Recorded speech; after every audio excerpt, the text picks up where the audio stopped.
7h35, c'est l'heure de la revue de presse sur La Europe revue 1. de presse de Natacha Polony. Bonjour Natacha. Bonjour Thomas, bonjour Anissa et bonjour à tous. Ce matin, une de vos journaux, on salue l'art de la synthèse. La Croix, l'Église s'ouvre à toutes les familles.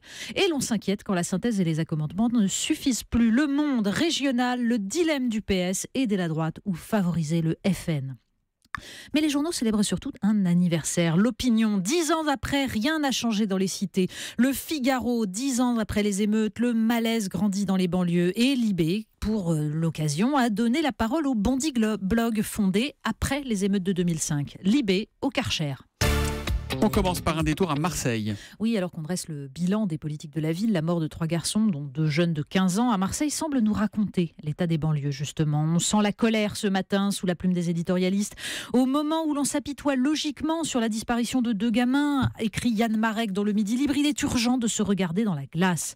Comment la France a-t-elle pu laisser ses enfants dehors aux mains du banditisme sanguinolent ? Ce que l'on qualifie depuis des années comme des zones de non-droit sont en réalité des prises de contrôle du territoire. Aucune politique, surenchérit Christophe Bonnefoy dans le journal de la Haute-Marne, n'a en fait encore montré la moindre efficacité dans des quartiers où il est devenu plus facile pour certains de gagner en jour par des trafics en tout genre, ce qu'un salarié lambda n'arrive pas à capter honnêtement en un mois de salaire. Dans Libération, le ton est différent.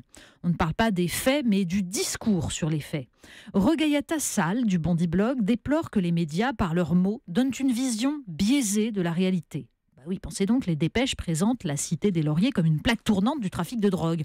On ose parler de guetteurs. Une source judiciaire évoque des jeunes peu connus des services de police, mais, dit-elle, affuble néanmoins l'un d'eux du statut de poursuivi pour vol à main armée. L'article cite un animateur de la Castellane pour qui le règlement de compte, ça peut être lié à une bagarre ou à autre chose et pas forcément au réseau de drogue. C'est vrai que ce serait moins grave. Il faut avouer que les médias sont vraiment responsables. Le Monde, daté de dimanche lundi et donc bouclé avant la fusillade, consacre 2 pages à l'enquête sur les réseaux mafieux qui, à Marseille justement, attisent la violence des cités pour racketter les entreprises de BTP et placer leurs sociétés de sécurité. Encore une mauvaise image de Marseille. 26 octobre 2005, 26 octobre 2015, ça fera 10 ans demain que Ziad et Bouna sont morts électrocutés à Clichy-sous-Bois. Oui, alors le truc qui frappe ce matin en lisant la presse, c'est que le discours n'est pas exactement le même dans Libération, par exemple, et dans le Figaro, sur les banlieues.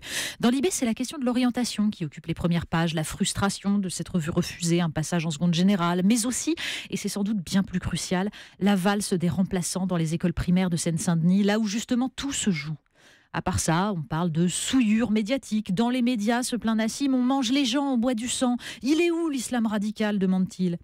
Eh bien, il est dans un discours d'un député de l'Essonne. Alors, pas de droite ou d'extrême droite, un député PS qui estime dans le Figaro qu'à ce jour, les islamistes radicaux ne contrôlent pas encore ces quartiers, mais ils y ont établi un rapport de force nettement visible à travers l'affichage ostentatoire de signes religieux, le contrôle des commerces de proximité et parfois même des affrontements avec la force publique.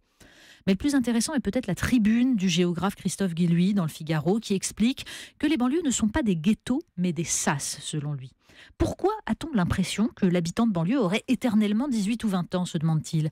Eh bien parce que se forme une classe moyenne, mais une classe moyenne qui part et laisse place à de nouvelles populations toujours plus défavorisées. Mais la progression sociale existe, il y insiste.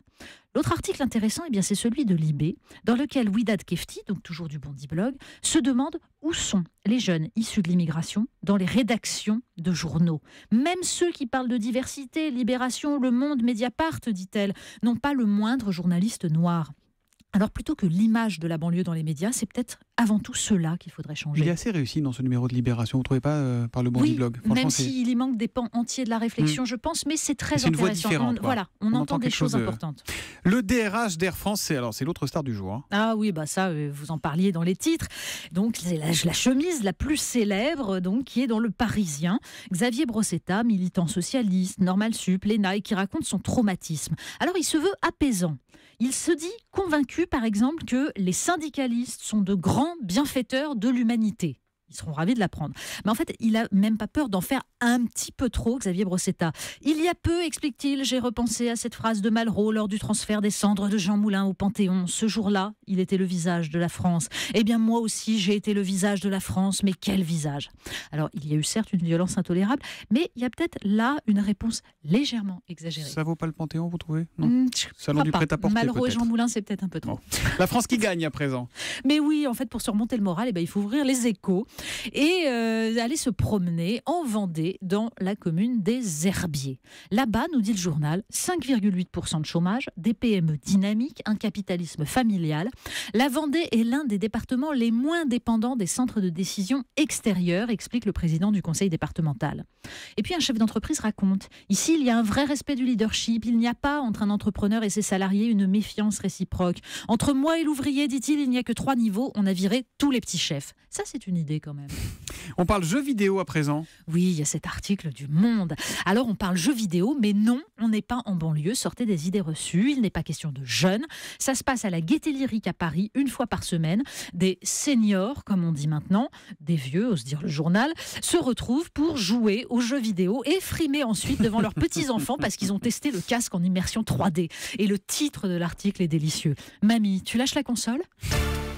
On termine avec le site Slate. Oui, on parle aussi de vulgarité dans la presse, sauf que ça ne concerne pas non plus les banlieues. Décidément, on sort des idées reçues. Pourquoi nos élites sont-elles devenues si vulgaires? Oui, NKM traitant les climato-sceptiques de connards, Patrick Balkany, alors lui c'est quand même un champion du monde, expliquant aux journalistes « vous nous faites chier ». Voilà, Nicolas Santolaria égrène les hypothèses. Alors peut-être que c'est parce qu'il faut faire peuple, mais dit-il, il n'a jamais entendu des garagistes se traiter de connards quand ils ne partagent pas les mêmes vues sur un pot d'échappement. Donc ça s'appelle du racolage bien sûr. Il y a aussi le règne du buzz, et puis dans une société de plus en plus horizontale, la domination par le langage passerait par là. Alors finalement, donner des leçons à la banlieue et se comporter comme des racailles, eh bien ça nourrit les révoltes. C'est pas vous qui nous racontiez Laurent Wauquiez une fois qui sagouinait son langage, hein, c'est ça, pour faire plus peuple. C'est voilà. Ça. La revue de presse de Natacha Polony, elle ne laisse rien passer tous les matins à 8h30 sur Europe 1. À demain Natacha. À demain.